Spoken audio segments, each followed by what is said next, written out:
messieurs, Madame la Présidente de la République, Madame Carla Sarkoskaya.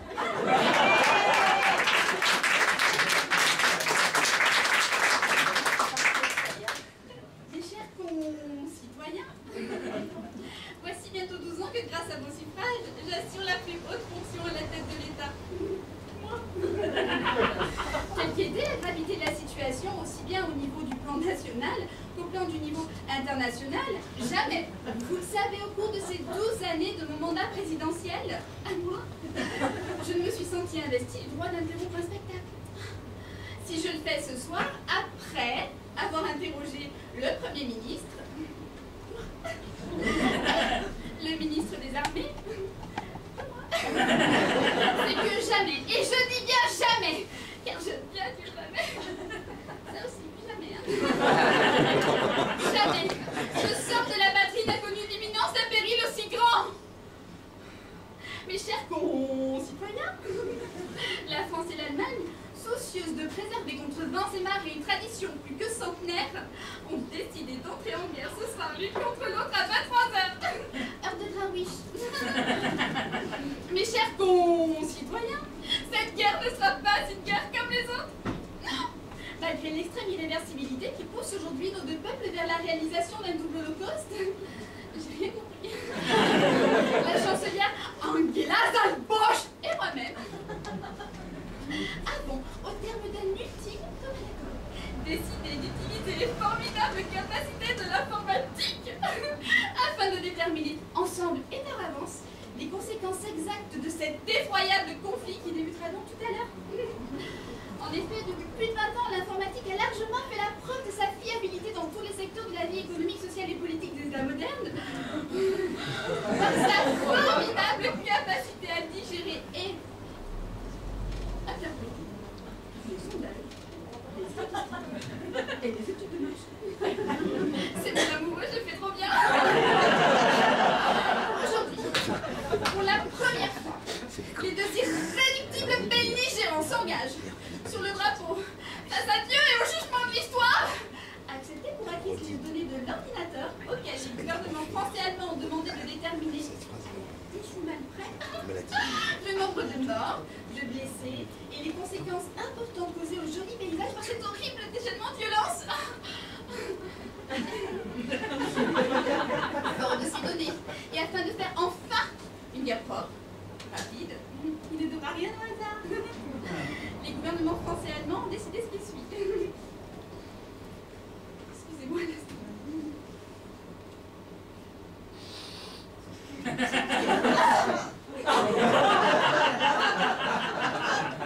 Ça va tout de suite mieux. Article 1.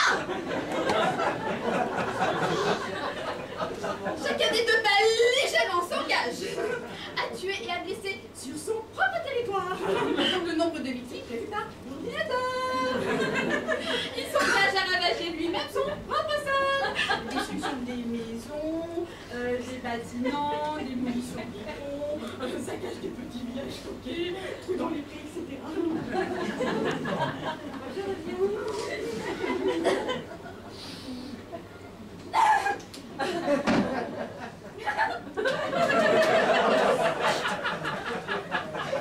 Article 2. Les fonctionnaires des administrations collectives et les entreprises privées telles que oui, et les Simon Lafarge pour la France se chargeront respectivement des pertes en vie humaine et des dégâts causés à la météorite. Attention!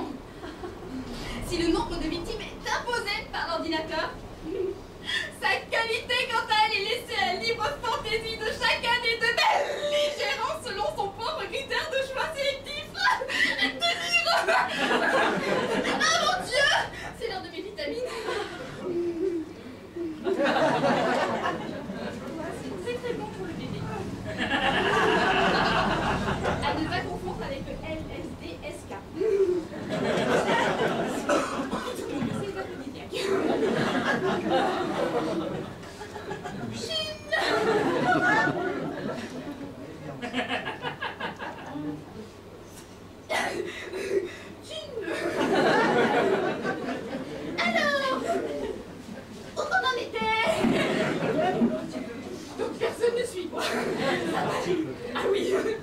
Article 3. Les malheureuses victimes dont nous n'oublierons jamais le sacrifice seront exécutées au médiatorcialuré.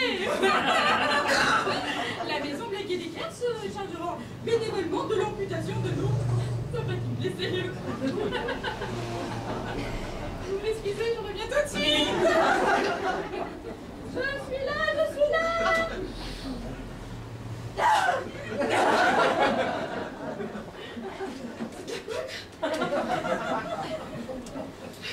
Article 4.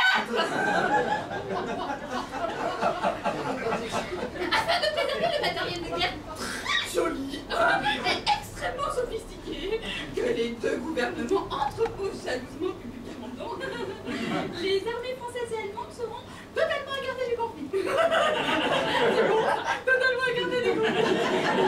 Il n'a pas compris. Afin de pallier à l'inévitable préjudice moral causé aux soldats, un certain nombre de nos inoubliables zéros seront désignés chaque samedi par tirage au sort au loto glorieux et décorés de la croix de guerre par le président.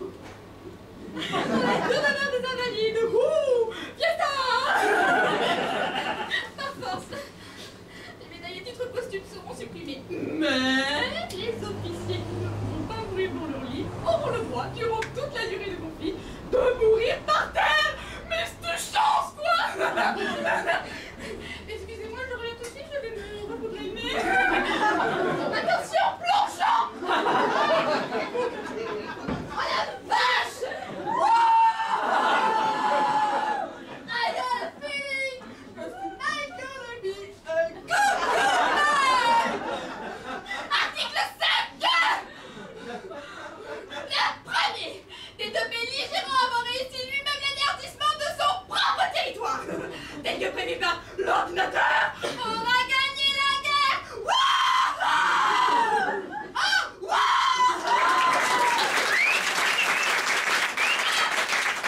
Chut, bébé d'or. Le gouvernement vaincu demandera la justice le jour même, mais tu peux, c'est de la bonne. Et les survivants du pays vainqueur se réjouiront en agitant des petits drapeaux. Tiens-moi ça, Kiki. En cas les échos, parce que ça peut arriver aussi. Maître Nadjar, huissier de justice à Zurich, proposera un conflit subsidiaire. Mes chers concitoyens, le sort auquel vous convie la patrie ce soir est lourd, j'en suis pleinement consciente. Mais la tâche est exaltante. Songez qu'il aura fallu quoi, 5 longues années de massacre anarchique en 14-18 et en 38-40 pour tuer quoi, 2 millions de Français et 6 millions d'Allemands en comptant les chevaux et les juifs. Alors que si nous le voulons vraiment, nous en exécuterons le double en 2 fois moins de temps, hein. Et cela en épargnant nous-mêmes. Parmi ceux qui nous regardaient ce soir. Pardon, en épargnant nous-mêmes. Les plus forts. Les plus dynamiques. Les plus méritants. Bref, les plus aptes au redressement national. Et la reconstruction de la patrie dont il ne reste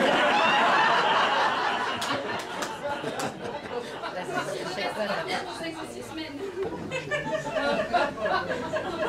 Et demain matin, des millions d'entre vous, hommes, femmes, enfants, seront personnellement à vous rendre à la mairie de votre domicile par lettre recommandée à elle. Afin d'y être exécuté. Oh, mais sans douleur et au nom de la raison d'État. Hein. Mais après acceptation du dossier. Validé.